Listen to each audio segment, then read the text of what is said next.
amandla azokhuphuka, imangaliso empilweni yakho. Wonke umuntu lana uzoba nobufakazi. Usuzoba nobufakazi ngegama likaJesu. Baba, siyakubonga ngosuku lwanamhlanje, siyakubonga ngosuku olusha, usuku lwensindiso, usuku lwamandla, usuku lwenkazimulo, usuku lwemangaliso, usuku lwesixazululo sokugcina kubona wonke umuntu. Baba, siyakumema namhlanje ekuseni wonke umkhuleko ozokhulekwa kule ndawo, wonke umuntu ozokhuleka kule ndawo uzophendulwa ngegama likaJesu. Makube khona intokozo kuzona zonke iy'nhliziyo, makube khona ukujabula kuwona wonke umphefumulo, ukuphila kuwona wonke umuntu. Baba, ngiyakhuleka babe nokuchichima, babe nawo ukuphelele ngegama likaJesu. Makwenzeka kuzona zonke iy'mpilo ngegama likaJesu siyakhuleka. Sifunda ngokukaJohane, uJohane chapter 10 verse 10. Ngoba wazi namhlanje umyalezo kuma-program sheet ethu, impilo ecichimayo kuJesu Kristu. ngokukaJohane chapter 10 verse 10. Isela kalizi kuke ngokweba, nokubulala, nokubhubhisa.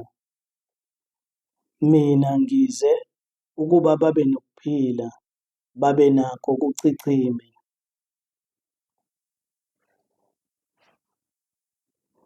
Uyathola ukuthi leli vesi liney'ngxenye ezimbili. Eyokuqala, ukufika okwesela. Okwesibili, ukufika kwaMesaya, uJesu Kristu, umelusi, umsindisi, umphilisi, umuntu osinikeza izinto esiy'dingayo. Uma efika uSathane, isela, uzele nje into eyodwa, ukuzohweba, ukuzobhubhisa, nokubulala. UJesu Kristu uthi yena, mina ngizile.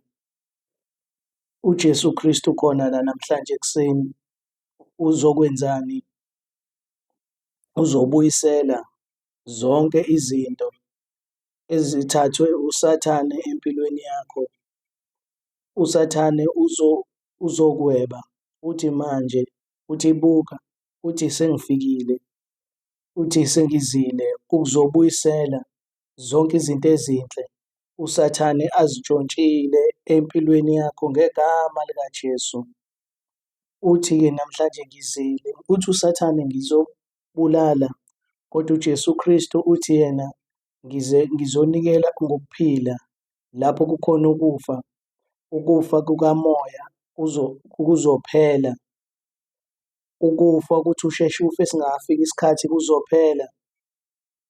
Noma yiphi ingxenye yempilo yakho noma yomndeni wakho efile, siyayikhansela, siyayihlulekisa ngegama likaJesu. USathane uzobulala, uJesu Kristu yena uzokunikeza ukuphila, uzonikeza ukuphila, ukuphila okungunaphakade, uzonikeza ukuphila okokunqoba, uzonikeza ukuphila okuchichimayo. Uthi-ke, uthi ngifikile uzobhubhisa izimpilo, uzobhubhisa amaphupho, uzobhubhisa yonke into enhle. UJesu Kristu uthi yena, uthi mina ngizile ngizokuphulukisa esandleni sikaSathane, ngizokuhlangula. Ithi ngihlanguliwe, ithi ngihlanguliwe. Umbhubhise ngeke aze aba nezwi lokugcina empilweni yakho ngegama likaJesu. Ukuphila okuchichimayo kuJesu. Uma uJesu Kristu efika kunanombani, unombani obuka uJesu, owamukela yonke into uJesu azoyiletha, akanikeza izibusiso ezincane, akanikezi izinto nje ezincane, izinto eziphansi. Yonke into akunikeza yona iyachichima, iba yiningi, iba yinkulu. Uzomthinta namhlanje ekuseni, uzozitholela wena zonke izinto azinikezayo, kube izinto ey'ncane, kodwa unikeza into ey'chichimayo. Ukuchichima sekufikile empilweni yakho. KwabaseKorinte besibili, u-chapter 4, sifunda ku-verse 15. baseKorinte besibili, chapter 4, verse 15. Ngokuba konke kwenziwe ngenxa yenu, ukuze umusa ngokwandiswa kubo abaningi uvamise ukubonga kube ludumo kuNkulunkulu.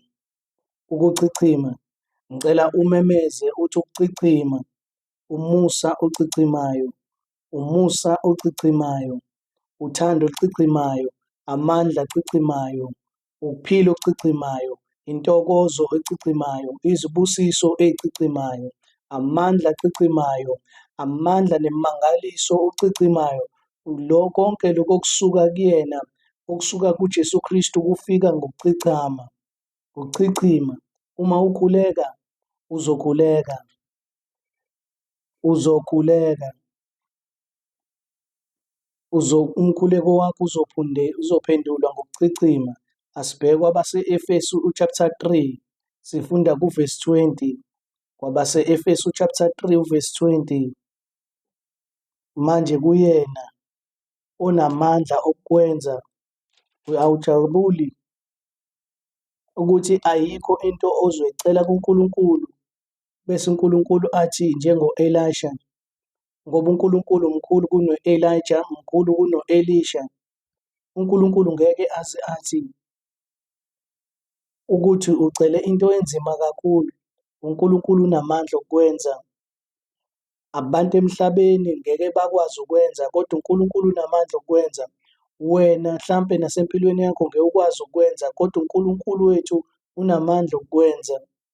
Bonke abantu abazamayo ukukusiza hlampe bayahluleka ukukusiza, kodwa uNkulunkulu unamandla okukwenza. Ngicela umemeze uthi amen. Kuyena onamandla ukwenza okukhulu kakhulu kunakho konke esikucelayo nesikuqondayo ngokwamandla asebenza kithi. Makube kuye udumo ebandleni. uNkulunkulu uzoba nodumo empilweni yakho ngegama likaJesu. Ubufakazi buzovela bese kudumisa igama likaNkulunkulu ngoJesu Kristu ukuze kube naphakade naphakade. Amen. Amen. Ukuphila okuchichimayo kuJesu Kristu, impilo engunaphakade kuJesu. Uqala ngokusinikeza impilo engunaphakade. Okwesibili, impilo yokunqoba kuJesu Kristu. Usinikeza impilo yokunqoba. Uma sesinikezile-ke impilo yokunqoba, ukuphila ngunaphakade, uthando lukaKristu, impilo kaNkulunkulu, impilo engunaphakade, impilo engunaphakade naphakade, impilo engagcini engapheli. Bese uyaqhubeka asinikeze ukunqoba ngazo zonke izinsuku. Ukunqoba, uzoba nokunqoba, uzoba nempilo yokunqoba ngoJesu Kristu. Okwesithathu, impilo echichimayo ngoJesu Kristu. Impilo echichimayo kuJesu Kristu. Ngabe ngibukile umuntu lapho? Ngibukela umuntu onjani? Uwena wesifazane, uwena wesilisa, khohlwa into edlulile, khohlwa kwakuqala. Impilo echichimayo iseyifikile empilweni yakho ngegama likaJesu. Okokuqala, ukuphila ongunaphakade ngokuJesu, ngokaJesu Kristu. Ake sibuye kwabaseRoma chapter 6 sifunda uverse 22 noverse 23. KwabaseRoma chapter 6 uverse 22. Kepha manje senikhululiwe, usesikhululile, uzokunikeza leyo nkululeko. Akakudinganga leyo nkululeko ezidingela yena, wayehlezi ekhululekile. USathane engakwazi ukumthinta, amakhosi akulo mhlaba azama ukumthinta kodwa ayengakwazi ukumthinta. Akakaze abambeke, akaze abopheke, akaze agule, akaze enze isono, akaze abe nomthwalo. Uma enenkululeko, leyo nkululeko anayo wayithenga, ayithengela wena, ukhululekile.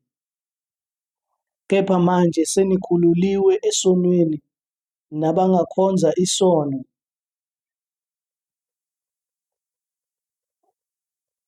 nabangakhonza nabangakhonza uNkulunkulu.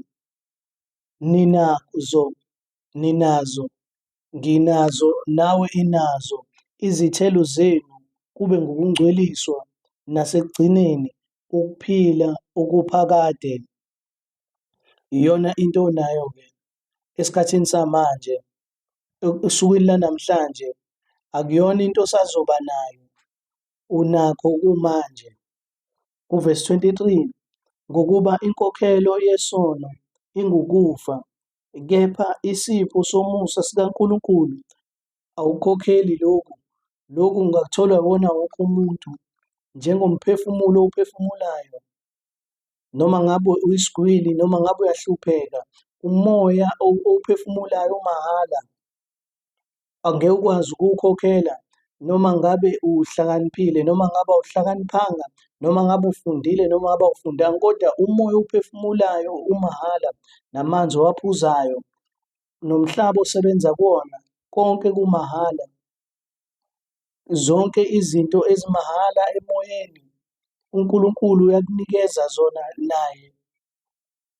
Njengoba kumahhala nakumhlaba osebenza kuwena owunikezwe uNkulunkulu, uthi isipho sikaNkulunkulu singukuphila ongunaphakade.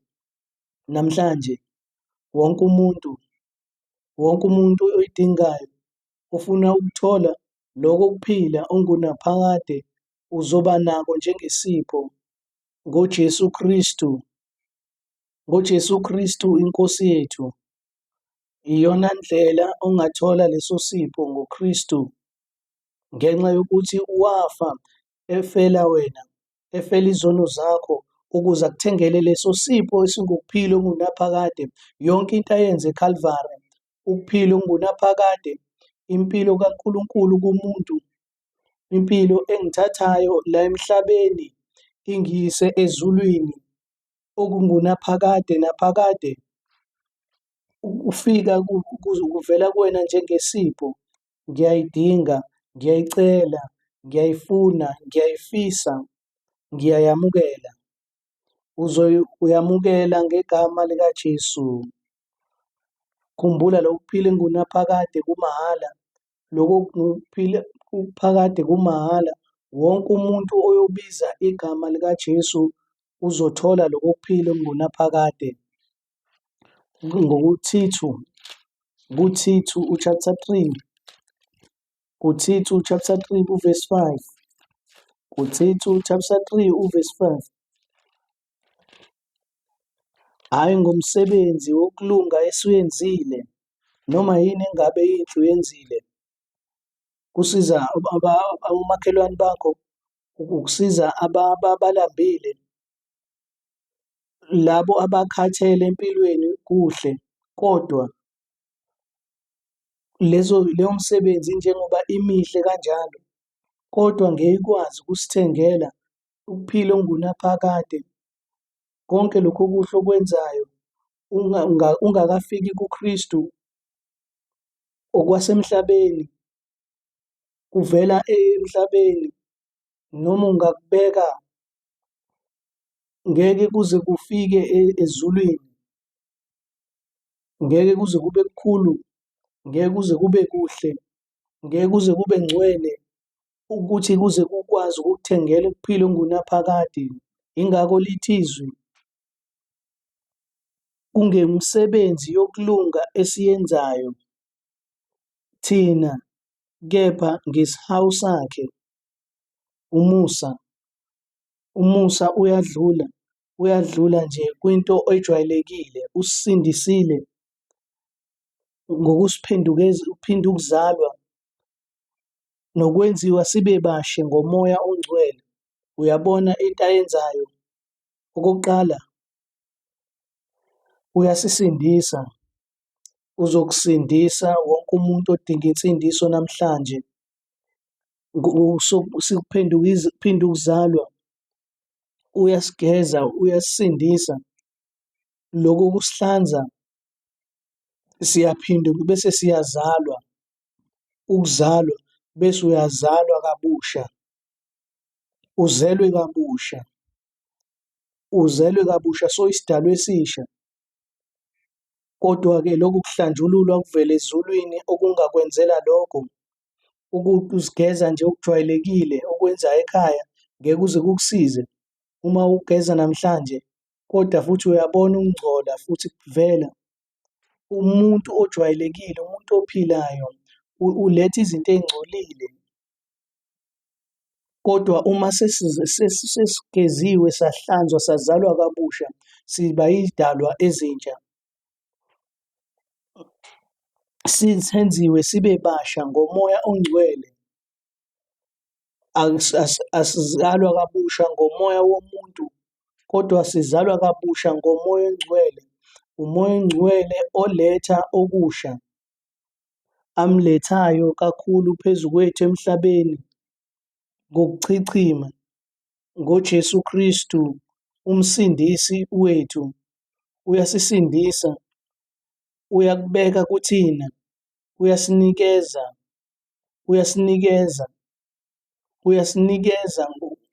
mahhala. Akumele sithi lokhu akwanele, uthi lokhu akwanele. Kuzochichima njengoba sesilungisiwe ngomusa, sesenziwe zaba yindlalifa zombuso ongunaphakade naphakade. Iyona into asinikeza yona, impilo engunaphakade kuJesu Kristu. KaJohane wokuqala chapter 5 sifunda ku-verse 13. Lezi zinto sengizibhalile kunina, labo abakholwa egameni leNdodana kaNkulunkulu, ukuze nazi ukuthi ninokuphila ongunaphakade. Ukuze nazi, ufuna ukuthi wazi, akafuni nje ukuthi ucabange ukuthi nginako ukuphila okuphakade, anginako ukuphila okuphakade, ngabe nginako ukuphila okuphakade noma anginako. Ave usazonginikeza uthi, kodwa konke lokhu esikufundayo, uMoya oNgcwele usotshenile abapostoli ukuthi babhale ukuthi sazi ukuthi sinako ukuphila ongunaphakade.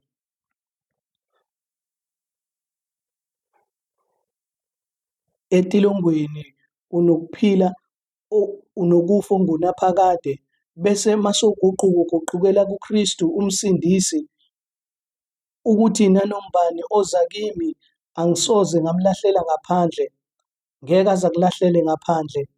Uzothi woza, woza, kade ngangikulindile, ngafela izono zakho. Uma uzoza, ngeke uze ucabange ngenkolo, ngenkonzo, umsebenzi, ukuhlakanipha, ukufunda, ngiyumfana, ngiyintombazane, ngiyindoda, ngowesifazane.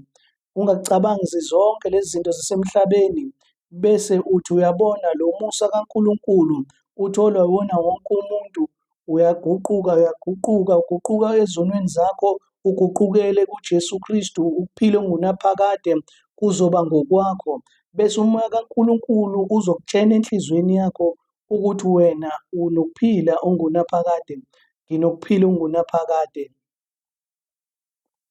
USathane ngeke aze akuthinte lokhu kuphila ongunaphakade.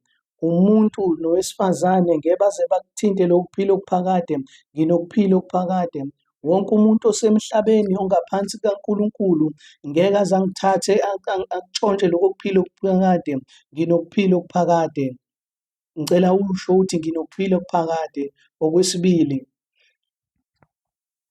impilo yokunqoba kuJesu Kristu. Uma ufika kuKristu,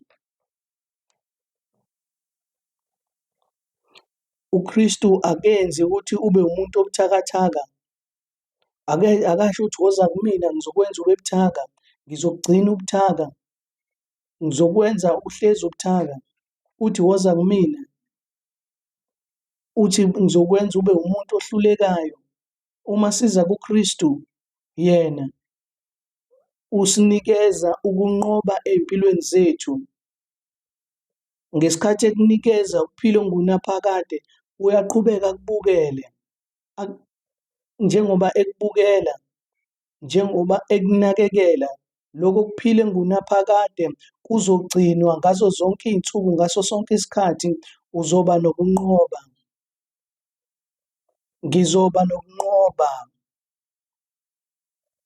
Kunezinto ezibe zikunqoba ngaphambi kokuthi ufike kuJesu Kristu, ngaphambi kokuthi ube nokuphila ongunaphakade, impilo yasezulwini, impilo kaNkulunkulu kumuntu, impilo kaKristu kumuntu, impilo yokuphinda ukuzalwa bese sazalwa kabusha ngoMoya oNgcwele. Ngaphambi kwaleso sikhathi wawubuthaka, wawungenamandla, yonke into yayikuphusha phansi, yonke into encane nje yayikuwisa phansi, wonke into encane yayikwenza zonke izinto zakho manje zikunyathele phansi, kodwa manje usuwelile, sowuwelele esayidini likaKristu, engxenyeni kaKristu. Unokuphila okungunaphakade, unokunqoba, unempilo yokunqoba. ngokukaJohane chapter 8 sifunda uvesi 30. Sizoqala kuvesi 30, kuJohane chapter 8 verse 30. Esakhuluma lokho, abaningi bakholwa nguye. Akumele size silinde ngaphambi kokuthi sikholwe nguye. Akumele sithi cha, ngiyayizwa lento, ngiyayizwa le myalezo wanamhlanje ekuseni, ngifuna ukuzwa umyalezo olandelayo nesifundiso esilandelayo, bese ngizocabanga ukuthi ngizokholwa noma ngeke ngize ngikholwe. Njengoba sekhulumile la mazwi, abaningi bakholwa nguye. Ngiyakholwa ukuthi uyamkholwa. Ngesikhathi umkholwa, akalindi ukuthi uze usukume, akakulindi ukuthi mhlampe uze umemeze, akulinde ukuze mhlampe wenze umdlalo. Njengoba esakhuluma la mazwi, abaningi bakholwa nguye. uJesu wayesethi kulawo maJuda abasekholiwe nguye, uma niqhubeka ezweni lami, ningabafundi bami impela. Uma niqhubeka ezweni lami, ningabafundi bami isibili, ningabafundi bami impela. Ukhona umuntu ofuna ukuqhubeka nokunqoba? Ngabe uyafuna ukulibela unqotshwa? Uyafuna ukuqhubeka ugule? Uyafuna ukuqhubeka ube buthaka? Uma wathola ukuphila engunaphakade, impilo kaNkulunkulu kumuntu imnandi, iyathokozisa ukukhonza uJesu, kumnandi ukukhonza uJesu, kumnandi ukukholwa nguJesu. Ufuna ukuqhubeka. Lokho kuqhubeka kuzokwenza uthi ube umfundi kaKristu. Kuvesi 32, niyakulazi iqiniso, neqiniso liyakunikhulula. Neqiniso niyakulazi, neqiniso liyakunikhulula. Amen. Omunye wathi, ngangimenyiwe enkonzweni, inkonzo yanamhlanje yakulo nyaka ngabe ngezwa iqiniso, kodwa iqiniso engingakaze ngilizwe. Kungani? Yazi kungani? Ngenxa yokuthi iqiniso selifikile empilweni yakho ukuthi lizokukhulula. Ave sizwa nje iqiniso ngoba sifuna ukulizwa, asilifundi iqiniso ngoba sifunda ukulifunda. Loko leqiniso liyafika enhliziyweni yakho, lingena emqondweni wakho, lingena empilweni yakho. Lelo qiniso liyakukhulula, lelo qiniso liyakukhulula. Kuvesi 36, ngakho-ke uma indodana inikhulula, niyakuba ngabakhululekileyo impela. Niyakuba ngabakhululekileyo impela. Uzokhululeka kanjani? Uzokhululeka kangakanani?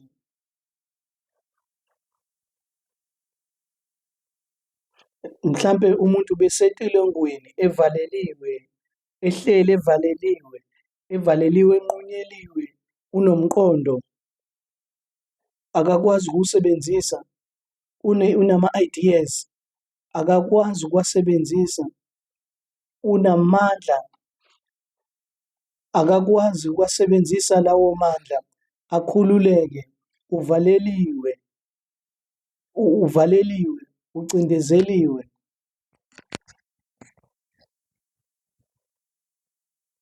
Wayevaleliwe engazi ukuthi uzokwenzani. Ubese kuba khona umuntu onokhiye, uJesu Kristu unokhiye wempilo yakho. Uyabese eyivula-ke lelo tilongo, bese ayamkhipha kulelo tilongo.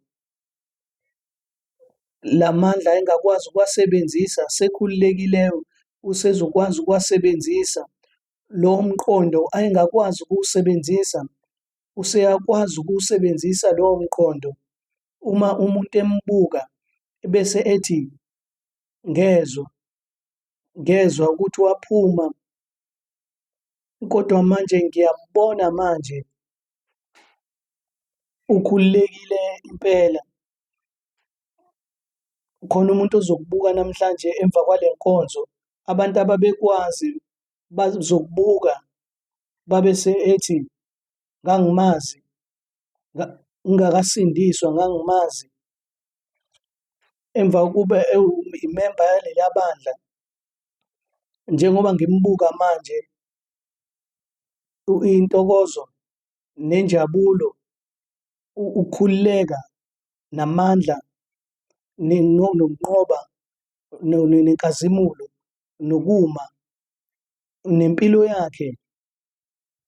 Akumele aze angitshene, ngiyazi ukuthi ukhululekile impela. Ukhululekile impela kuJesu Kristu. Amen. Ukhululiwe mayelana nesono, ukhululiwe mayelana nokugula, ukhululiwe mayelana noSathane, ukhululiwe mayelana nemimoya emibi, ukhululiwe noma yini into ezozama ukunqoba nokulwa nempilo yakho ngegama likaJesu. Uyayazi into okumele ayenze, wayayazi into abakumele ayikhuphuke, kodwa wengenamandla. Zonke izinto uyaziqala wehluleka, wawuboshiwe, zonke izibopho ziqhawuliwe, zonke izibopho ziqhawuliwe. Sengikhululekile, sengikhululiwe, yithi ngikhululiwe. Ukukhululeka kwakho wonke umuntu uzokubona. Ake sibheke kwabaseRoma chapter 8, kwabaseRoma chapter 8 uverse 1. Kanjalo akusekho ukulahlwa kwabakuKristu Jesu. Ngaphandle kukaJesu uSathane angathatha nanoma ubani. Ngaphandle kukaJesu uSathane angakwazi angantshontsha injabulo, angantshontsha ikusasa lakhe, angantshontsha amaphupho akho. Kodwa uma ugijima uza kuJesu owakho, nawe ukuyena. USathane ngeke aze afike kuJesu Kristu bese eyakwahlulela, bese ekubulala, ukhululiwe. Kanjalo akusekho ukulahlwa kwabakuKristu Jesu. Akusekho ukulahlwa kwabakuKristu Jesu abangahambi ngenyama, kodwa bahamba ngomoya. Lokho kuchaza ukuthini? Uma ubheka njengoba uma uhamba akuwona nje akuzona iy'nyawo kuphela ezizihambela ngokwazo, kukhona into engaphakathi ekutshenayo, ekutshena izinyawo ukuthi azihambe ziye ngalana, ziye ngapha. Ngaphambi kokuthi sifike kuKristu, konke lokhu kwakusilawula, konke lokhu kwakusi-influence-a into engaphakathi kuthina, engaphakathi enyameni yethu. Inyama yethu seyingcolisile lo muntu ongaphakathi, lo muntu ongaphakathi, njengoba sisho sithi inyama. Lo muntu ongaphakathi wayephethwe inyama, elawulwa inyama, engcoliswa inyama. Wayehamba ngalezo zinto zenyama, wayephethwe inyama, wayephethwe inyama, wayeholwa, wayeqhutshwa, wayecabangiswa, wayehleliswa inyama. Kodwa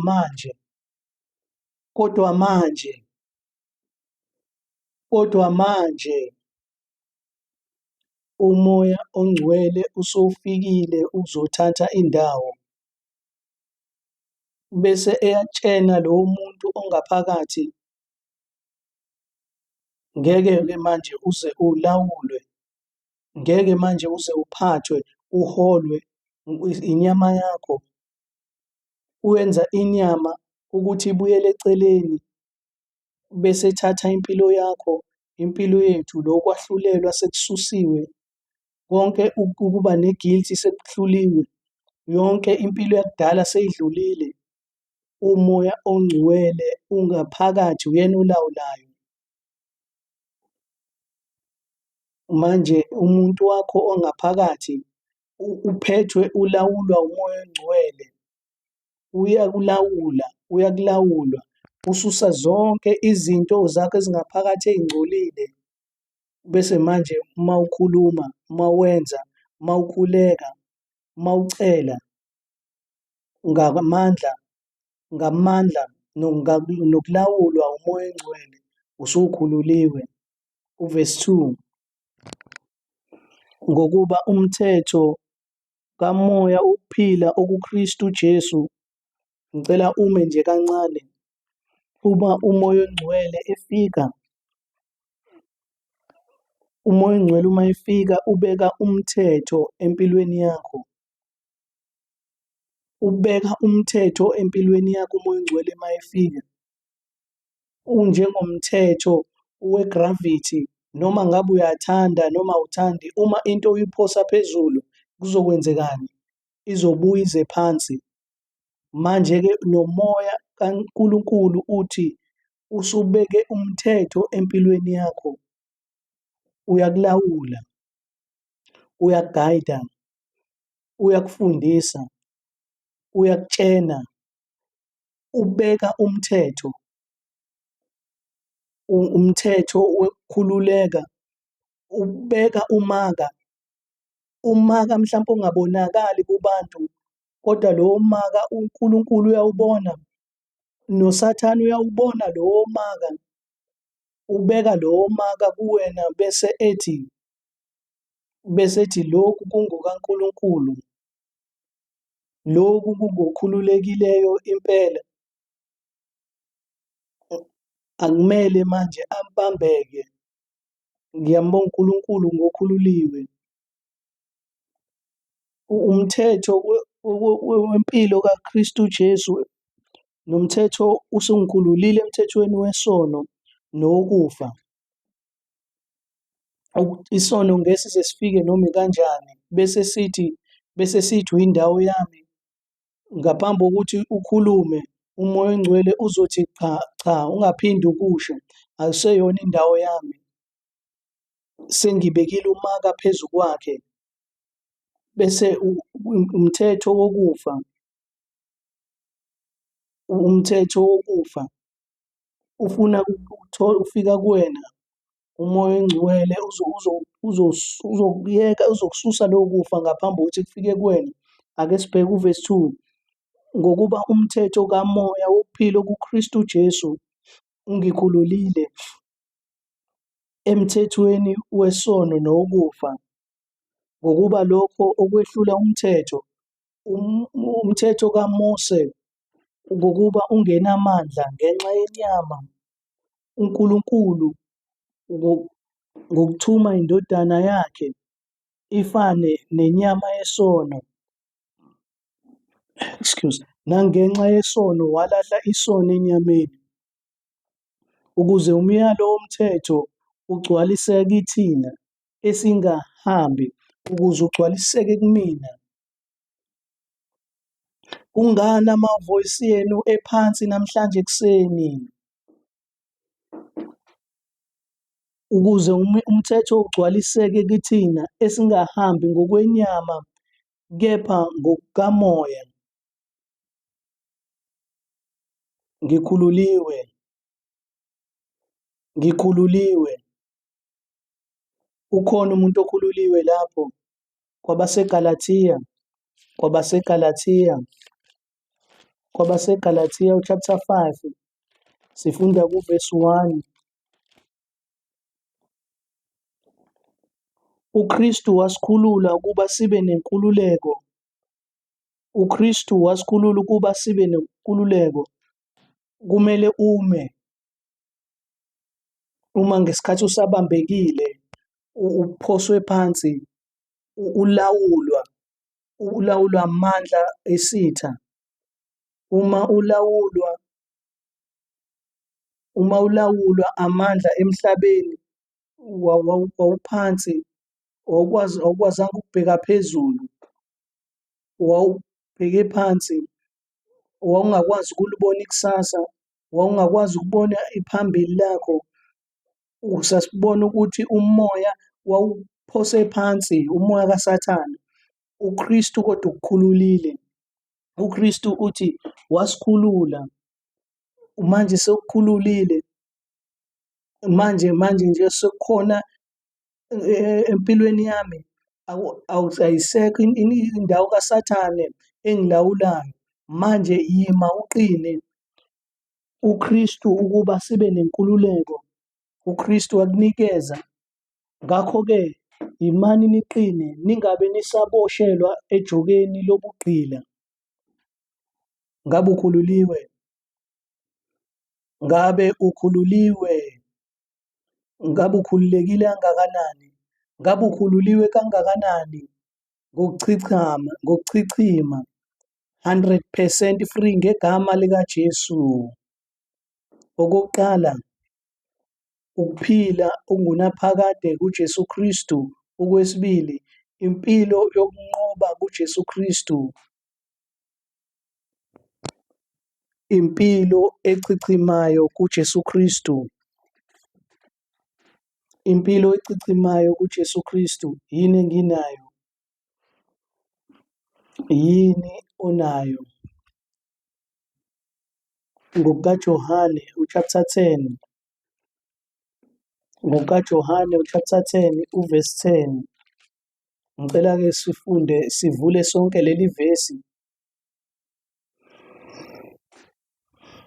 Wawunazo izinto ey'phathekayo ekhaya.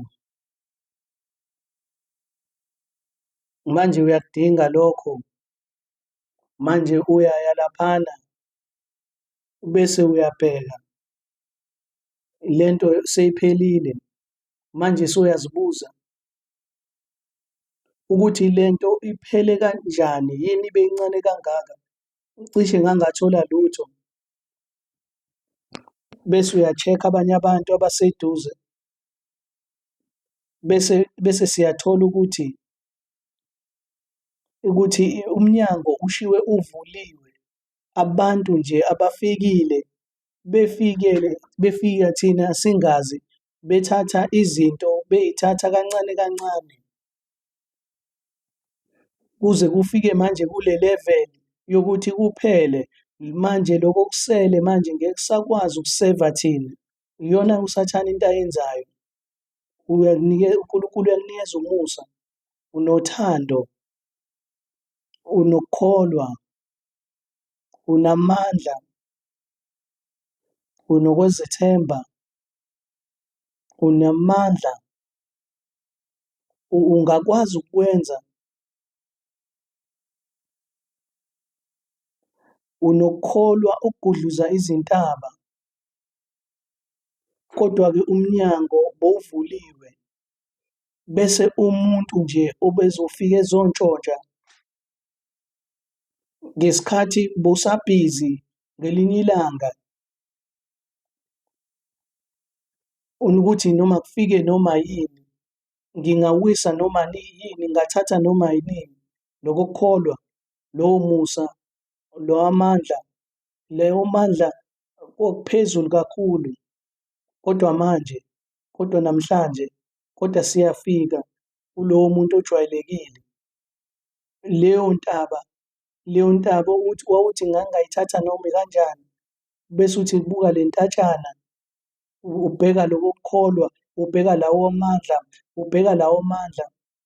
kodwa khona into eseyenzekile. Ake sibheke uvesi 10. Isela kalizi kungengokweba. Isela alisho ukuthi lizofika nini. Isela kalisho ukuthi lizofika nini. Alimemezeli, alisho ukuthi ngizofika ngizokweba, alisho ukuthi ngizofika ngizontshontsha. Ufikile uzothatha kancane kancane, manje awusenawo amandla, kodwa uNkulunkulu uthi ngiyazi ukuthi kwenzekeni.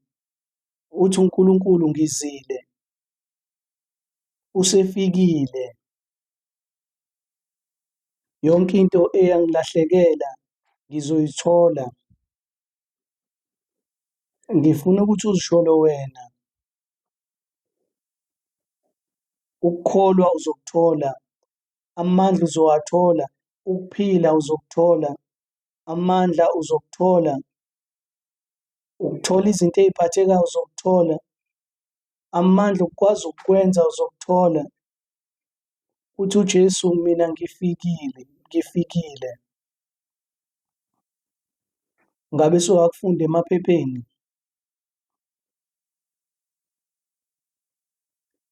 Khona ababesebenza nje kwenye indawo, babentshontsha izinto, bezibeka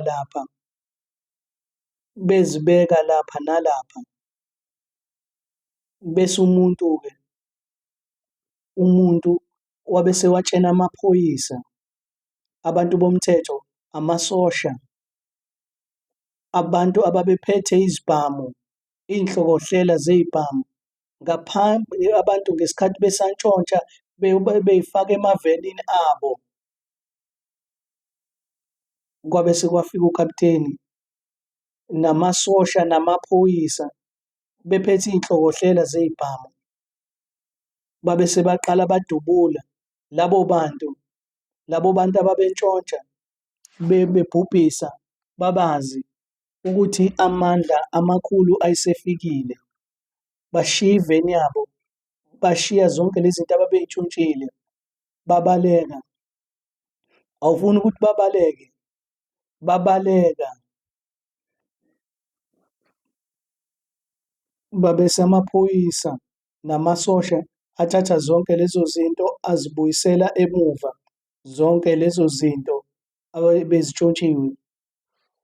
Sengifikile, uJesu Kristu usefikile, umsindisi sefikile, umvuseleli sefikile, umsindisi sezophilisa, ufikile ukuzobuyisela zonke izinto ozilahlile ngegama likaJesu.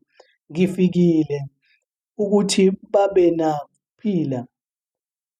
Isikhathi sakho sesifikile. Unokuphila okungunaphakade, unokuphila kokunqoba, impilo yokukwazi ukuma, impilo ecicimayo nayo, impilo yokuphila, impilo yokuphila.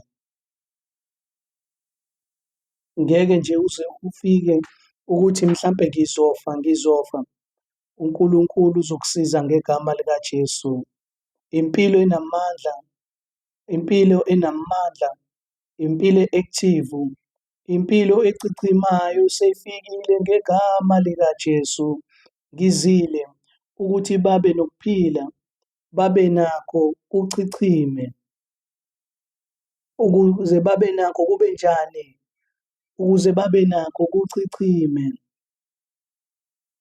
babe nakho kuchichime kakhulu. Amen. Amen. Yazi kwezinye iy'ndawo babethi memeza uhaleluya kawu-7. Kwezinye iy'ndawo bathi memeza uhaleluya kawu-14. Abanye bathi shout uhaleluya kawu-21. Ungamemezi kodwa ngenxa yokuthi ngisashumayela, kodwa uzomemeza u-amen kawu-21. Amen empilweni yakho ngegama likaJesu. Ubuthaka buphelile, ubuthakathaka buphelile, ukugula kuphelile, ukugula kuphelile. Izinto ebezingenzeka empilweni yami seziphelile, sezizokwenzeka empilweni yami ngenxa yokuthi kwabase-Efesu chapter 3, kwabase-Efesu chapter 3 ngiyafunda manje kuyena, yena onamandla okwenza. Namhlanje ekuseni sizothola imangaliso manje kuyena onamandla okwenza okukhulula kunakho. Ayikho into ozoyicela kuyena angeke akwazi ukukunikeza yona, ukwazi ukunikeza yona. Esikucelayo nesikuqondayo ngokwamandla asebenza kithi, asebenza eJerusalema, eKapanawume, eBhetheli. Amandla asebenza la enkonzweni kumina.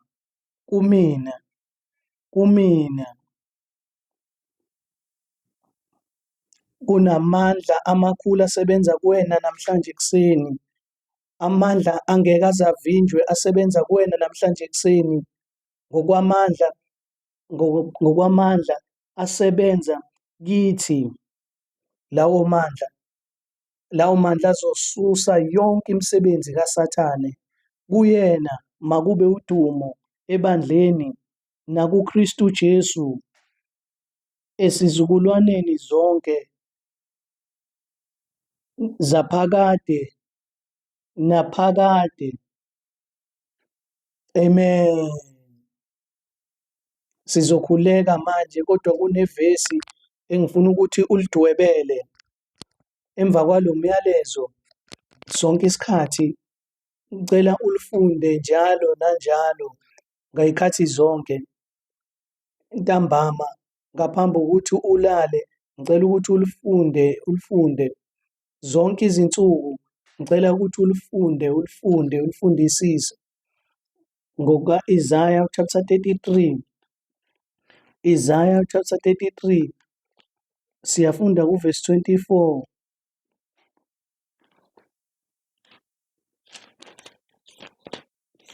Isaiah 23 uvesi 4. Isaiah 23 uvesi 4.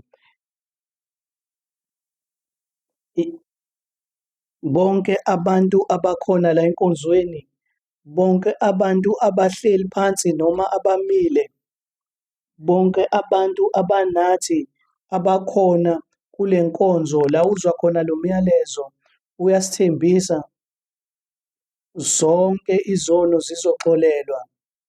Uyasithembisa ngeke uze uqhubeke uthi ngiyagula, ngiyagula.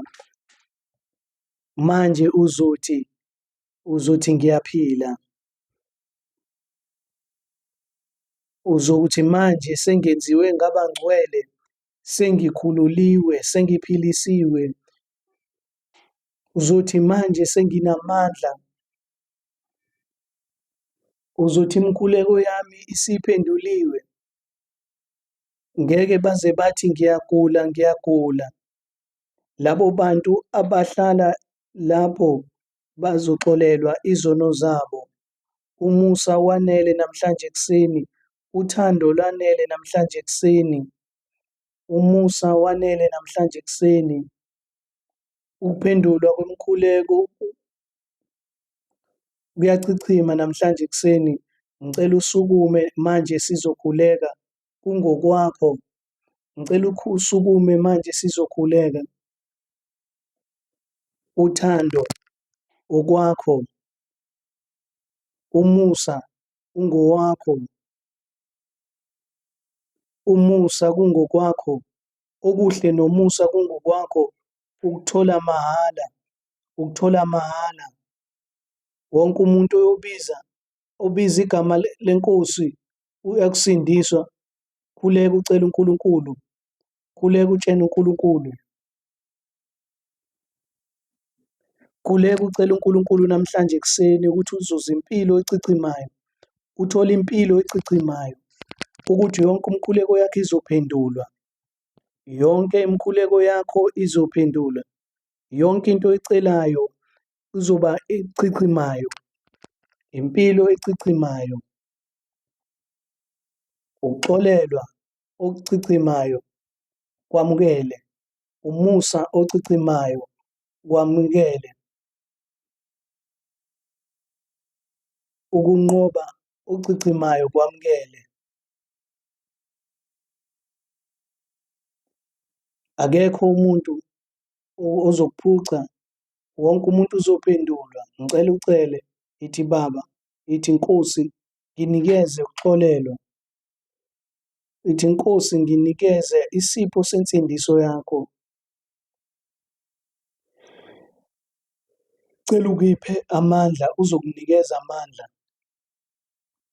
Ithi ngicela ungiphilise, uzokuphilisa. Ithi ngicela ungiphe amandla okunqoba, uzokunikeza, uzokunikeza, uzokunikeza kuchichime, uzokunikeza ngokuchichime. Khuleka leyo ntaba esempilweni yami nasemndenini wami, ngicela ukuthi uyisuse. Ngicela ukuthi yonke imikhuleko namhlanje ekuseni izophendulwa ngokuchichima ngegama likaJesu. Ngicela ubuyisele impilo yami, ikusasa lami, amaphupho yami,